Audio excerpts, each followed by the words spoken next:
Baik, Assalamualaikum warahmatullahi wabarakatuh dan selamat pagi Ibu dosen dan rekan-rekan sekalian. Perkenalkan, saya Evangelita, mahasiswa dari program PJJ Manajemen Fakultas Ekonomi dan Bisnis Universitas Siber Asia.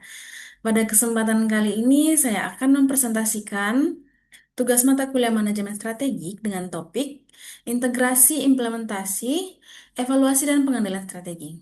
Presentasi ini saya susun sebagai syarat pemenuhan tugas untuk tahun akademik 2025 dan 2026. Kita masuk ke bab satu. Kita masuk ke bab satu, pendahuluan. Baik, rekan-rekan, dalam lanskap bisnis modern saat ini, merumuskan strategi hanyalah langkah awal. Tantangan yang sesungguhnya dan seringkali terberat terletak pada tahap implementasi, pengawasan, dan evaluasi. Ada sebuah kutipan yang sangat relevan. Di dunia ini tidak ada sesuatu yang pasti, kecuali perubahan itu sendiri. Organisasi yang gagal beradaptasi dengan perubahan internal maupun eksternal, meskipun mereka memiliki rencana strategis yang terlihat sempurna di atas kertas. Permasalahan umum dalam implementasi strategi, mengapa implementasi sering gagal? Ada beberapa faktor utama yang menghambat. Pertama adalah ketidakselarasan internal, yang sering terjadi ketidakcocokan antara strategi baru dengan struktur organisasi yang sudah ada, gaya kepemimpinan dan budaya perusahaan. Yang kedua adalah kegagalan inovasi. Strategi yang inovatif seringkali mati di tengah jalan karena diterapkan dalam budaya perusahaan yang kaku dan menghindari risiko. Ini menunjukkan bahwa strategi tidak bisa berjalan sendiri tanpa dukungan ekosistem internal yang tepat. Maksud dan tujuan penulisan makalah ini Makalah ini disusun dengan tujuan untuk menguraikan elemen kunci dalam tahap implementasi dan evaluasi secara komprehensif. Diharapkan pembahasan ini dapat menjadi referensi esensial bagi para manajer dalam pengambilan keputusan, terutama terkait restrukturisasi organisasi, manajemen perubahan budaya, mengelola transisi budaya agar mendukung strategi, perancangan sistem, untuk menciptakan sistem pengendalian yang kokoh, tujuannya jelas untuk membantu organisasi mencapai keselarasan strategis dan membangun keunggulan kompetitif yang berkelanjutan. Untuk memperjelas teori, mari kita bedah studi kasus pada PT Bangun Nusantara. Perusahaan manufaktur nasional ini sedang berupaya melakukan transformasi besar-besaran dari cara tradisional menuju digitalisasi di era industri 4.0. Namun, mereka menghadapi 4 kendala utama. Yang pertama itu resistensi budaya. Karyawan lama merasa nyaman dengan cara konvensional dan menolak perubahan.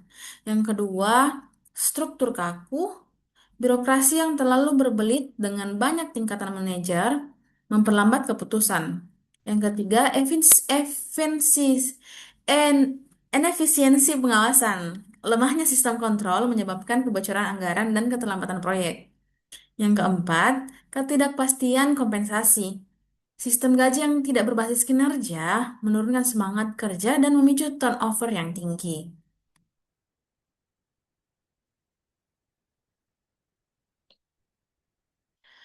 Analisis lebih dalam terhadap data internal perusahaan menunjukkan ketimpangan yang serius. Ada 4 data dan fakta internal PT Bangun Nusantara.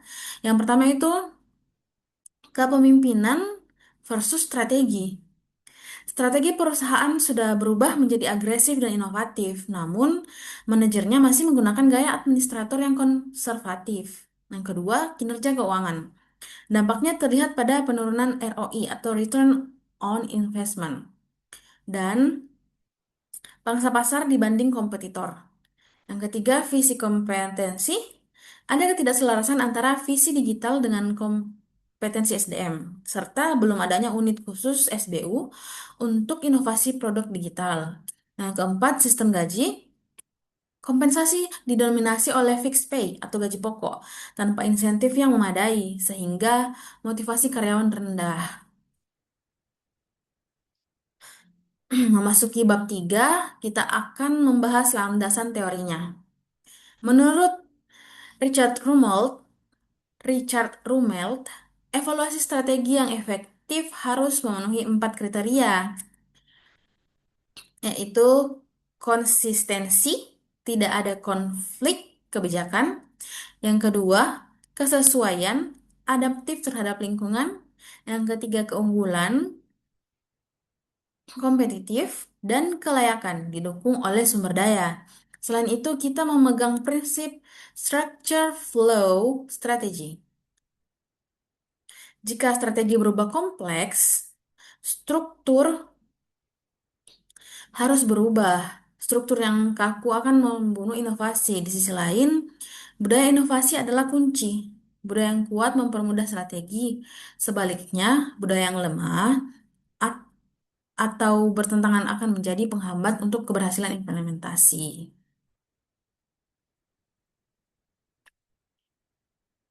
Dalam konteks pengembangan bisnis, kita mengenal Strategic Business Unit atau SBU. Ini adalah unit independen yang fokus pada pasar spesifik, yang biasanya menerapkan strategi generik Porter seperti cost leadership, diferensiasi, atau fokus. Terkait motivasi manajemen kompensasi, memegang peran vital. Komponennya harus lengkap, meliputi fixed pay atau gaji pokok, variable pay atau bonus kerja, equity pay atau saham, dan tunjangan kesehatan. Prinsipnya harus adil, sesuai prestasi dan layak, memenuhi kebutuhan hidup. Berdasarkan teori dan masalah di atas, saya merekomendasikan 5 langkah strategi untuk PT Bangun Nusantara.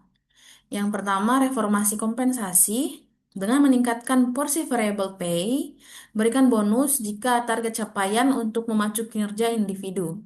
Yang kedua, penguatan pengawasan. Terapkan concurrent control atau pengawasan berjalan agar penyimpangan bisa dideteksi langsung, bukan menunggu akhir tahun. Yang ketiga, pembentukan SBU.